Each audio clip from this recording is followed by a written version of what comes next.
Donc, je m'appelle Jonathan, je suis en général ingénieur data. Je suis un ancien développeur web qui est devenu ingénieur data. Et je suis fondateur et directeur d'un cabinet de conseil qui s'appelle Univalence. Et donc on fait pas mal de data engineering à Univalence. Et en général, je parle de la megadata. Alors pour le coup, parler des logs, c'est un sujet qui est un peu à part des sujets que je traite d'habitude, puisqu'en général, je vais vous parler des formats de sérialisation sur Kafka ou de la data quality en Spark ou de comment organiser un data lake. Mais là, on va sortir du data lake et on va aller un petit peu avant sur qu'est-ce qui alimente le data lake et comment on peut sortir par le haut pour faire ça un peu mieux. J'ai commencé il y a des années en tant que développeur web. Donc, moi, je suis tombé dans PostgreSQL avant de tomber dans le langage de programmation. Et ensuite, j'ai passé quelques années sur Java. Et par hasard de circonstances, je suis tombé dans le big data, il y a à peu près 7-8 ans, avant la saturation technologique. C'est-à-dire qu'aujourd'hui, quand on fait du big data, il y a des dizaines et des dizaines de technos à connaître, et ça devient légèrement complexe. D'où la création d'Univalence pour en fait assister les activités de data engineering. Voilà. Donc Univalence, qu'est-ce qu'on fait? Vous allez reconnaître certains d'Univalence, ils sont un peu dans la salle.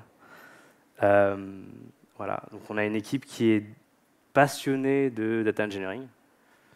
Et je remercie l'équipe parce qu'aujourd'hui, je présente une partie des travaux qu'on a entrepris ensemble, en particulier sur certains aspects de gestion de la donnée, en fait, en dehors de ce qu'on fait classiquement autour du Spark, Kafka et Scala.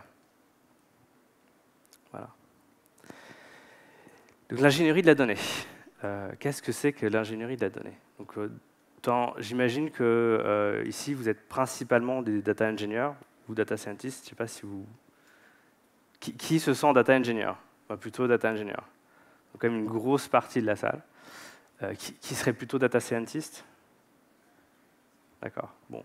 Donc vraiment, voilà, on a un masse de data engineer dans la salle. Et donc l'ingénierie de la donnée, finalement, il s'agit de donner un autre nom que l'informaticien, celui qui gère l'information. Mais notre rôle dans les différentes organisations, c'est de donner accès à cette donnée et surtout de la remettre en contexte. Alors ici, on est là pour commencer à raconter des histoires autour de la donnée. Elles ne sont pas des histoires très intéressantes. Hein. On ne fait pas la data science, on ne va pas dire on a trouvé un segment d'utilisateurs super sympa qui consomme nos pubs mieux que tout le monde. En fait, nous, on raconte des histoires qui sont pas très intéressantes, néanmoins importantes. Par exemple, après avoir fait une recherche sur Castorama, notre utilisateur a cliqué sur des commandes IKEA, quoi. Mais pour raconter ces histoires-là, ça devient de plus en plus complexe et de plus en plus difficile à être cohérent parce que nos architectures deviennent de plus en plus complexes. Donc là, on a une architecture simple, mais vraiment, si on a ça, on est content en fait. Genre, on a une base de données, 2 API, puis malheureusement, ce qu'on n'a pas réussi à récupérer en base et dans les API, on va les récupérer dans les logs. Voilà. Et on remet en contexte cette information à l'aide d'outils qui sont considérés comme parfois overkill, mais nécessaires pour gérer la complexité du travail. Donc on va faire du Spark, on va faire du streaming en temps réel avec du Kafka, on va utiliser d'autres technologies qui ont des modèles de programmation similaires. Mais globalement, notre job consiste à rattraper ce qui n'a pas forcément été bien fait dans ces applications. Puis c'est normal que ça ne soit pas bien fait dans ces applications, en fait, puisque ces applications, elles sont là pour faire du service. Elles ne sont pas là pour faire de la data, en fait. Donc notre boulot consiste à, en fait, rattraper les structures applicatives qui ne sont pas adaptées à la collecte de la donnée. Et donc parfois, ça se peut compliquer, donc ça peut donner des réactions assez diverses. Genre, on est entre des réactions plutôt pensives où on se tape régulièrement la tête contre les murs. Alors c'est pour ça qu'on a organisé le Paris Data Engineer, en fait. C'est parce que Les thérapies de groupe autour du data lake n'étaient pas remboursées par la Sécu, donc on s'est dit, bon, on se met ensemble, on va boire ensemble, et puis au moins on est au courant que c'est tout à fait normal d'être coincé dans nos projets à cause des réalités organisationnelles et des réalités des applications. Donc comment on peut sortir de cette situation par le haut, en fait? Data engineering, c'est pas un métier qui est tous les jours facile. Les structures applicatives ne sont pas là pour changer, au contraire, elles sont là pour se complexifier. Et donc, qu'est-ce qu'on fait? Donc les applications, les API sont là pour rester. C'est un peu le combat contre les créatures légendaires, les API. Hein. On pense qu'on a fini, mais pas du tout, quoi. C'est-à-dire, c'est un peu comme si on va dans le potager, on dit j'ai des limaces, donc on traite contre les limaces. On dit c'est cool, les limaces sont parties. Puis en fait, 2 jours après, elles sont là. On a des bugs d'API partout et on a du mal à gérer les agrégations de données. Donc revenons à la base, c'est quoi le logging? Le logging, c'est le truc qu'on apprend à faire dès le départ en ingénierie. On fait une jolie petite application, genre Hello World, puis on fait bonjour, puis on print. Et ensuite, la méthode la plus simple, c'est-à-dire il y a 10 ans, quand l'informatique c'était simple, on mettait une base de données, une application, puis on mettait ça en prod. C'est presque de la nostalgie là. Bon. Il n'y avait pas Kubernetes. Voilà. On stocke les événements dans des fichiers et puis on les stocke pendant un certain temps, donc il suffit de gérer du log rotate en fait. On stocke dans fichier 1, fichier 2, fichier 3. Puis quand on a besoin de voir ce qui se passe en temps réel, on fait un tail-f. Puis comme notre application est limitée à une application et une base de données, finalement, des logs, il n'y en a que 2 en fait. Il y a les logs de l'application et les logs de la base de données en fait. Ça s'arrête là.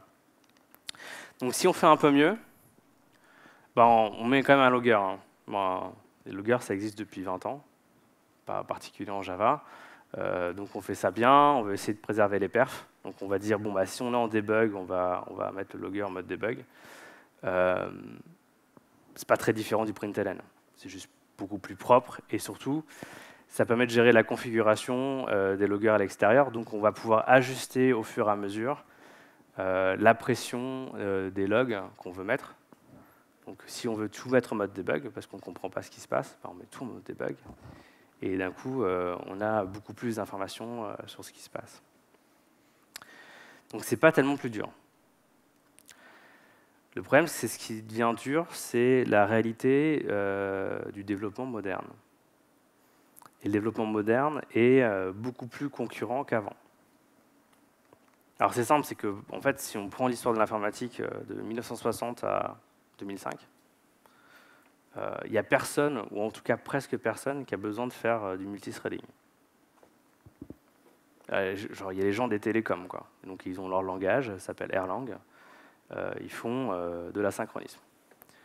Donc, pendant des décennies, en université, dans les langages de programmation, donc tous les langages de programmation qu'on utilise aujourd'hui ont été inventés en 1995, hein, c'est-à-dire Python, Java, puis les autres, quoi. On n'a pas besoin de faire ce genre de truc, en fait. Mais d'un coup, en fait, du fait du changement des architectures de CPU et du besoin en scalabilité, on se retrouve à faire de la concurrence dans nos programmes eux-mêmes, c'est-à-dire avec le modèle de threading. Ensuite, on essaie de faire du non-bloquant, donc on a de la concurrence asynchrone. Et ensuite, on finit par répartir ça dans plusieurs applications. Alors ça a commencé avec les bases de données. C'est-à-dire qu'au début, il n'y a que les structures de bases de données qu'on a été amené à répartir. C'était tout le mouvement de NoSQL, en fait.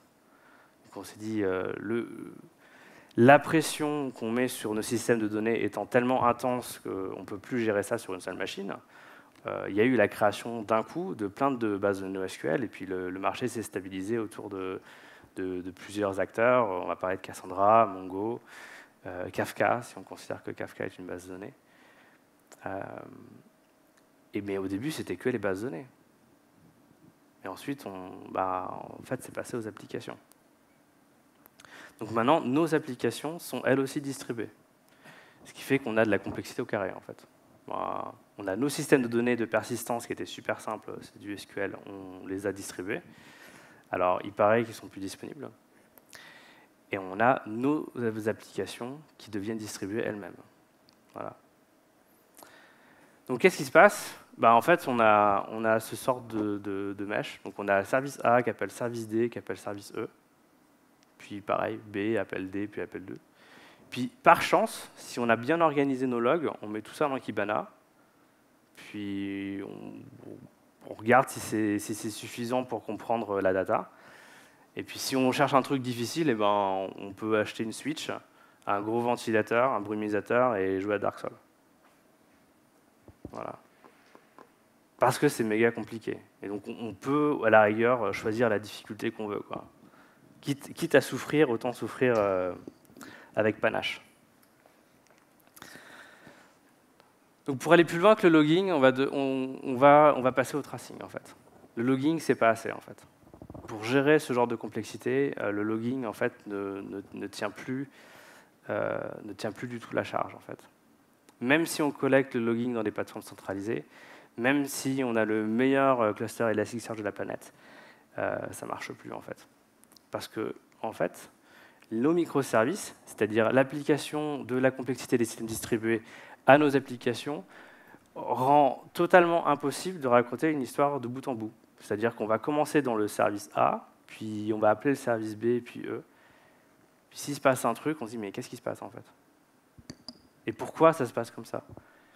Et donc, c'est impossible d'expliquer quoi que ce soit, en fait. Ça ne marche pas. Donc là, c'est l'exemple des microservices chez Uber. Donc Uber a été vachement investi dans le tracing. Donc là, c'est une requête HTTP qui a rebondi sur différents services en interne. Et donc pour comprendre ce qui s'est passé, en fait, il faudrait comprendre tous les logs de ces différents services en même temps. C'est super. Donc on a besoin de nouveaux outils pour gérer ça, en fait. Et on n'a pas le choix, en fait. Cette complexité, en fait, elle va augmenter pour deux raisons. Un, parce qu'on a un souhait de découpler nos applications pour des raisons organisationnelles ou pour des raisons de déploiement. C'est-à-dire on veut économiser sur nos coûts de déploiement, donc on veut utiliser Kubernetes. Et donc on va vouloir découpler nos applications. Mais dans les cas en erreur, il va falloir les expliquer ce qui se passe. Et deuxièmement, parce qu'on consomme pas mal d'API, qu'on veuille ou non, en fait. Et ces API rajoutent de la complexité, en fait. Donc il faut comprendre que lorsqu'on consomme des API, ces API ont leur propre mode d'erreur, timeout, problème de latence. Ou nous, quand on déploie, déjà, on déploie de manière hétérogène, de base. Alors, ce qui est bien dans le big data et dans les systèmes distribués, c'est qu'on n'est pas les premiers à avoir les problèmes. Il y a des gens qui ont les problèmes en premier parce qu'ils ont beaucoup plus de machines que nous. Et en général, c'est Google qui a les problèmes au premier. Donc Google, quand ils ont un problème, ils mettent des chercheurs dessus et ils publient un papier. Donc ici, Google a publié un papier qui s'appelle Dapper. Puis Dapper, ça parle de comment on fait du tracing à grande échelle, sur des systèmes distribués.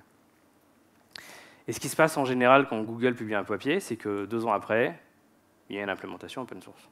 Ça, c'est cool. C'est comme s'il y avait un service en Californie qui fait que Google publie un papier, puis 2 ans après, on a une implémentation open source. Donc là, c'est Twitter qui s'en est occupé, pour le coup. Donc Twitter a open sourcé Zipkin. Donc c'est pas nouveau, Zipkin, hein, ça date de 2012. Donc, Twitter a open sourcé Zipkin. Donc, si vous voulez implémenter chez vous un service de tracing distribué, c'est-à-dire quelque chose qui va donner du sens à vos logs dans des architectures compliquées, et en fait, vous prenez Zipkin et puis Zipkin, il va vous aider. Voilà. Bon, après, c'est récent chez nous, les problèmes de tracing distribué. Bon, c'est récent.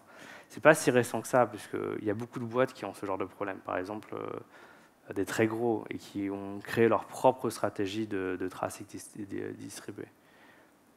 Pas forcément aussi bien que ce qu'a fait Google, pour le coup.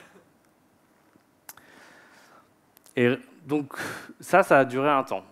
Le truc, c'est que le tracing distribué, c'est un truc d'Ops, en fait. c'est pas très sexy, ça s'appelle monitoring. Puis le monitoring, ça intéresse personne, parce qu'on se dit, bah, monitoring, c'est quand on fait tourner les applications.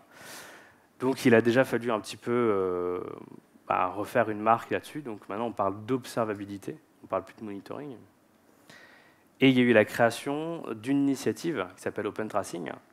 Donc Open Tracing, qui est un set, qui est finalement une spécification sur des concepts communs au tracing, et un set d'API dans différents langages pour pouvoir faire le tracing distribué.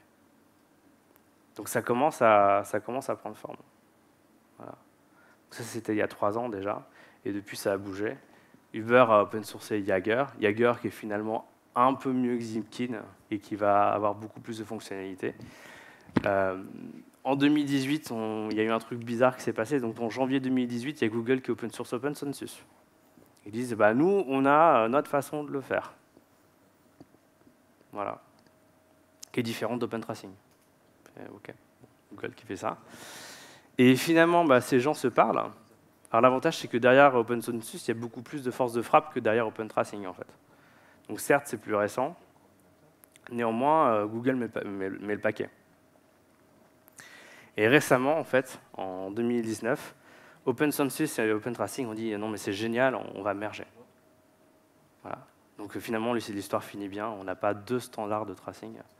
On a à terme un seul standard de tracing. Et pour une fois que les gens se mettent d'accord pour faire un truc cool qui consiste à tracer les applications, hein. C'est pas un truc cool pour tracer les gens, c'est tout bien. Donc c'est les applications. En fait, il y a le projet Open Telemetry qui vient de sortir, donc à la KubeCon, à la conférence Kubernetes qui a eu il y a à peu près un mois. Il y a une grande annonce.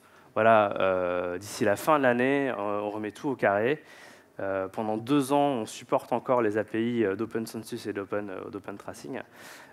Mais en fait, la communauté de tracing distribué va être unifiée derrière ça. Et il y a tout le monde qui s'y met, en fait. C'est incroyable. Il y a Microsoft, il y a Google, il y a des gros, des petits, et même le W3C. Bon, ça fait longtemps qu'on n'avait pas entendu parler du W3C, qui est un groupe qui est dédié à la spécification du tracing et qui va plus loin sur les problèmes d'asynchronie, etc. Et donc c'est un truc qui commence à devenir gros, c'est-à-dire il commence à avoir une norme et des méthodes standards pour faire la collecte de logs contextualisés. Donc qu'est-ce que c'est qu'une trace? Donc en fait, ce qui se passe en termes de modèle de données de tracing, c'est qu'on démarre une trace et puis on a des éléments qu'on appelle des spans.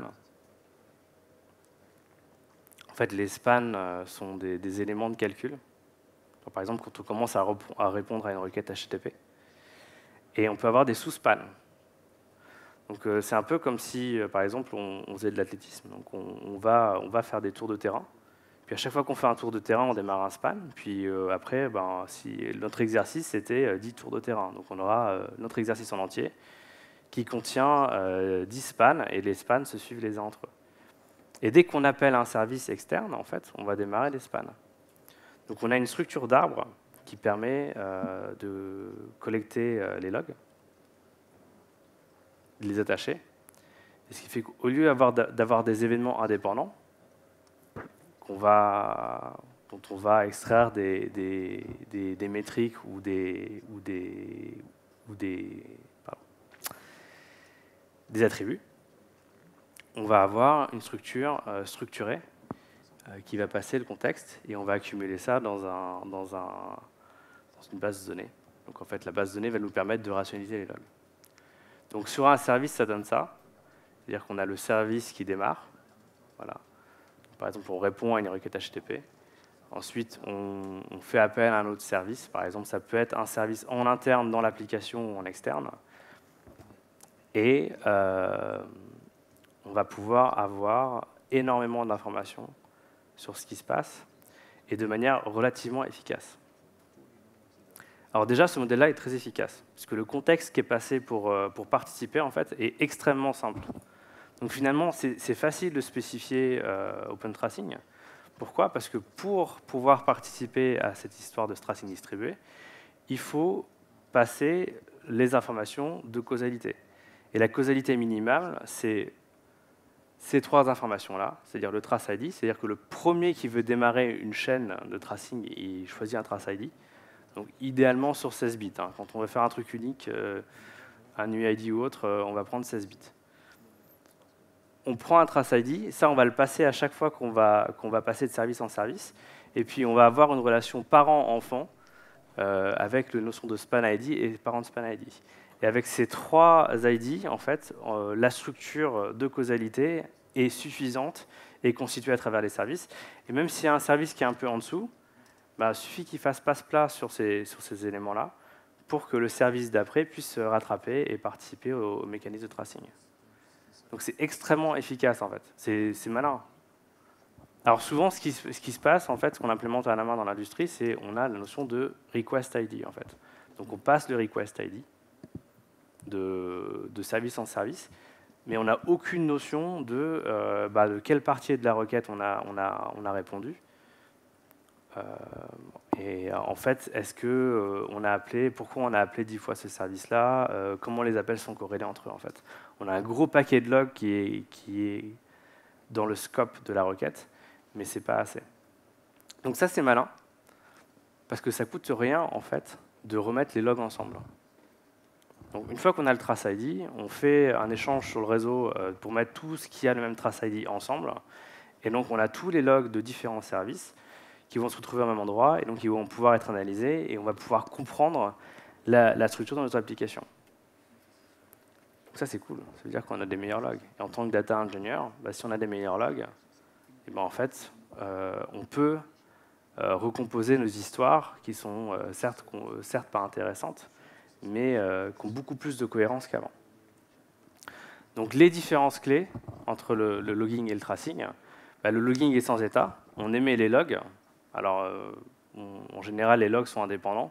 Ce qu'on va s'intéresser, c'est éventuellement dans une application, on va regarder ce qui se passe, on va dire les log après log, c'est-à-dire on va regarder ce qui se passe entre les logs, mais on va très rarement, finalement, coupler les logs ensemble, à part sur des attributs, en fait, finalement. Donc si on avait mis le user ID dans le log, et ben on va grouper éventuellement les logs par user ID, ou si on a tout envoyé dans Kibana de manière relativement, on va dire, simplifiée, ben en fait on va laisser Kibana nous dire un groupe par user ID quand on fait nos recherches. La collecte des logs est indépendante. Donc quand on est bien outillé, maintenant on a tout ce qu'il faut. Donc on choisit ces outils pour collecter les logs. Soit on le fait directement avec une stack ELK, soit on le fait dans Kafka, soit on le fait avec d'autres outils, c'est assez simple. Le tracing, de son côté, en fait, il a les propriétés du logging, mais il a le contexte, en fait. Donc il a la causalité qui est transmise d'appel de fonction à d'appel de fonction, qu'il soit en local ou en RPC. Et ça suffit à redonner du contexte au log. Et donc, par exemple, cette histoire de user ID, en fait, si le user ID n'est pas nécessaire dans la trace, il est peut-être nécessaire au début quand on répond à la requête, ce n'est pas une information qu'on va passer, en fait. On va juste passer la causalité. On ne s'intéresse pas au user ID si ce n'est pas partie des appels RPC. Donc, on ne va pas rajouter des informations supplémentaires pour pouvoir remettre les logs ensemble. On s'intéresse juste à la structure causale. Voilà. Ça va pour l'instant? Ok, super. Donc, comment ça se passe en production? Comment on collecte ces logs? Donc, si on prend l'exemple de Jaeger en mode, on va dire, nominal, on va avoir notre application qui est dans un container. Et en fait, dans cette application, on va avoir l'instrumentation qui est collée à l'application. C'est-à-dire qu'on va avoir un thread à part qui va s'occuper d'instrumenter l'application. Et ce thread, en fait, parfois on appelle ça le sidecar ou le collecteur. Il va parler à un agent, soit en local, soit distant, qui sert de broker, et qui va envoyer ces différentes traces il se trouve là le collecteur central. Voilà. Dans le mécanisme de tracing, le tracing peut coûter cher. Ah oui, si on se met à tracer les applications et que c'est une application qui n'est pas forcément critique, hein, et ça coûte très très cher de générer les logs comparé à juste répondre aux requêtes, et ben on va avoir des stratégies pour dire ce qui nous intéresse. C'est-à-dire, est-ce que toutes les requêtes nous intéressent? Est-ce que spécifiquement ce type de requête nous intéresse, etc., etc. Donc on va avoir un contrôle du collecteur sur la stratégie d'instrumentation à l'intérieur des applications. Ensuite, tout ça s'est mis dans une base de données en commun. Ici, c'est Cassandra. Dans Jaeger, l'architecture est relativement extensible, donc on peut par exemple utiliser d'autres DB. Et à la fin, on a l'analyseur, c'est-à-dire l'interface web, qui nous permet de requêter le contenu des traces. Voilà. Ça change un petit peu de l'architecture de logging traditionnelle, puisque dans le logging, c'est vraiment unidirectionnel. On balance les logs et puis après, on les met dans des systèmes d'analyse.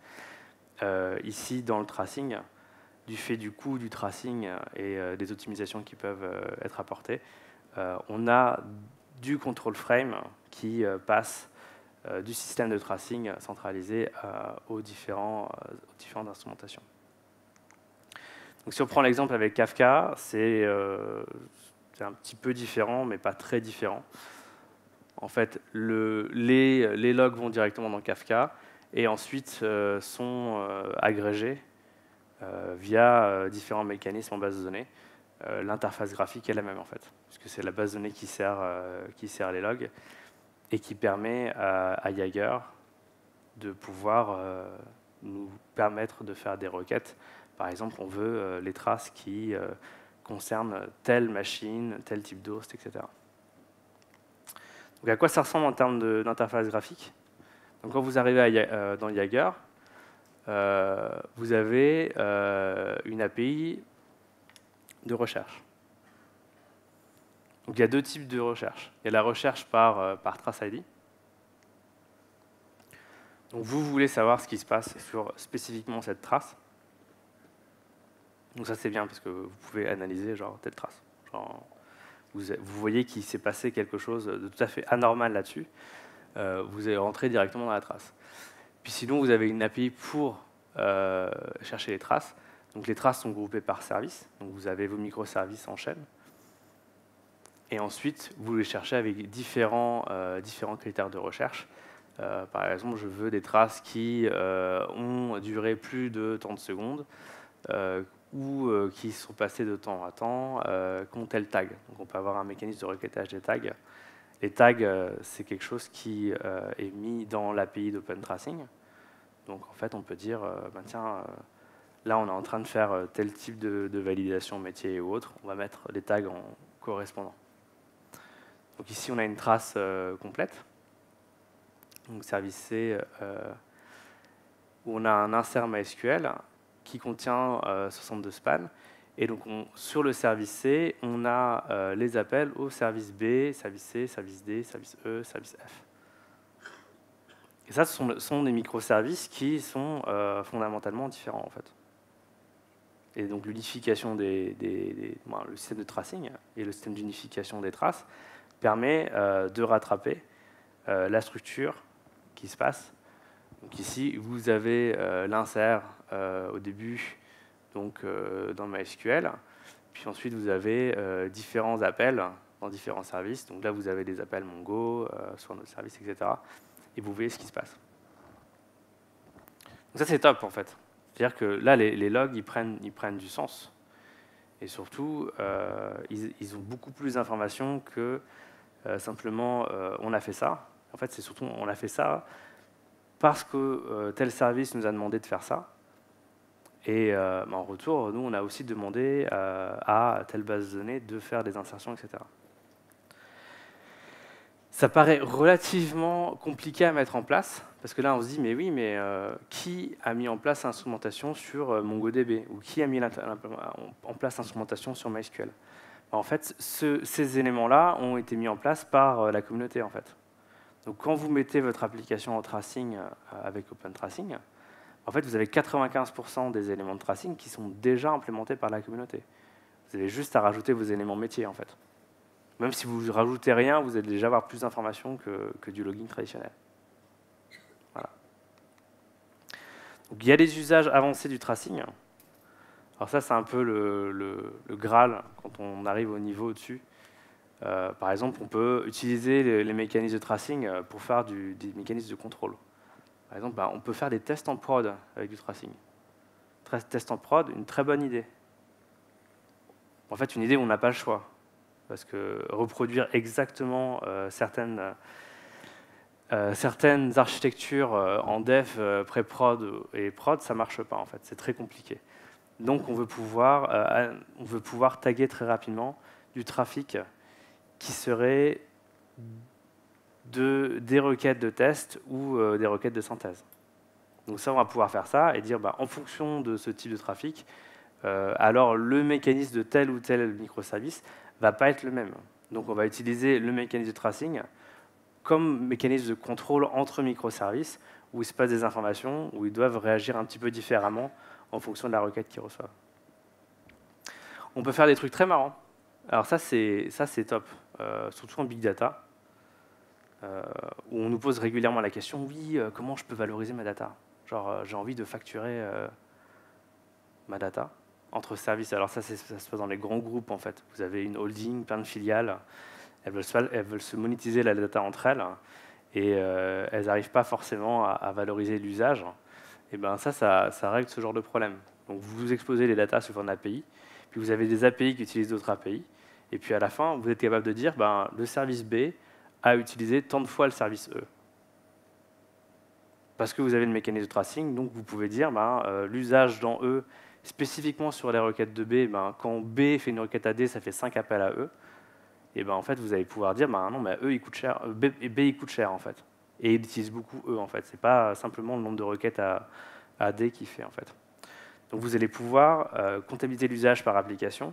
Donc si vous avez des lignes de business dans votre entreprise, vous pouvez utiliser ce mécanisme-là pour faire la comptabilité. Ou vous pouvez utiliser la propagation de contexte pour faire du QoS.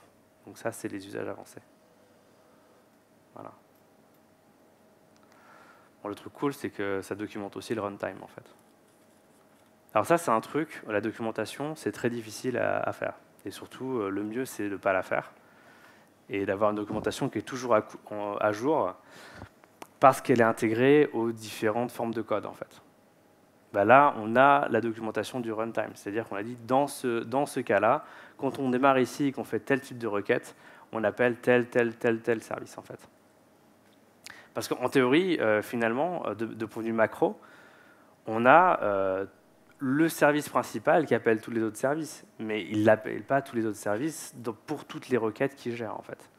Et donc là, on a une vraie documentation sur qu'est-ce qui se passe réellement quand il y a une requête qui passe dans le service et comment elle est propagée dans les différents sous-services. Voilà. C'était tout pour le pricing. On peut aller beaucoup plus loin, en fait. Et donc, on a démarré un truc au sein d'Univalence, qui s'appelle le projet Zoom. Parce qu'il y a 2 ans, on a eu un projet un petit peu particulier à réaliser. Et on s'est dit, mais on va galérer. En plus, on nous demande de consommer des systèmes de messages, plus des API, plus machin. Et donc, il va falloir qu'on trouve un truc pour faire sens. Et donc, dans le projet Zoom, on a réutilisé tous les principes des outils de monitoring distribués, mais on est allé un petit peu plus loin, en fait, en disant, en fait, pourquoi on s'arrête au log? On peut aussi faire transiter la data. Et il se trouve que c'est relativement efficace de le faire, en fait. Et on a un dernier principe qui est l'amélioration de la prise en compte des lieux de calcul. Donc, comment ça se passe quand on a la data? Quand on a la data à collecter, en fait, si on est relativement moderne et qu'on fait confiance à Kafka, on fait ça avec Kafka. Pourquoi? Parce que ça simplifie quand même vachement la collecte de data. Donc si on a de la collecte de données brutes ou la collecte de données événementielles, on va avoir nos différents services qui vont émettre des événements dans Kafka, et ces événements-là vont pouvoir être disponibles dans le data lake pour une consommation en batch. Donc la consommation en batch, en fait, c'est Kafka. Les propriétés naturelles permettent vraiment différentes cinématiques de consommation. Donc on peut consommer en temps réel ou on peut consommer en batch. Et on va avoir des mécanismes asynchrones, donc par exemple le service E, qui lui est abonné à Kafka, et ouais, 2 flèches dans le même sens. Bon. Et qui republie la donnée dans Kafka. On pourrait même faire des trucs assez fun si on est des experts en front.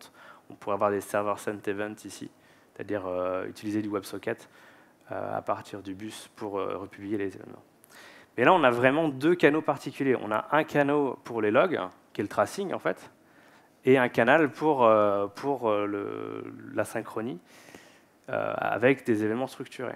Et donc l'idée de principe 2, c'est de mettre les deux au même endroit. Et quand on met les deux au même endroit, et ben en fait, ça simplifie énormément les choses. Alors pour plein de raisons. Déjà parce que Kafka, c'est super bien pour collecter la donnée. Donc pour collecter du tracing, ça marche bien. Mais aussi, en fait, les événements asynchrones vivent dans les traces et donc peuvent participer aux traces. Et donc on va éviter de se répéter. Donc ça, cette technique, ça pose un peu des problèmes au protocole Open Tracing. C'est-à-dire que ça ne lui plaît pas trop que normalement tous les appels RPC devraient être finis ici, et puis il y a encore des choses qui se passent après. Néanmoins, ça passe.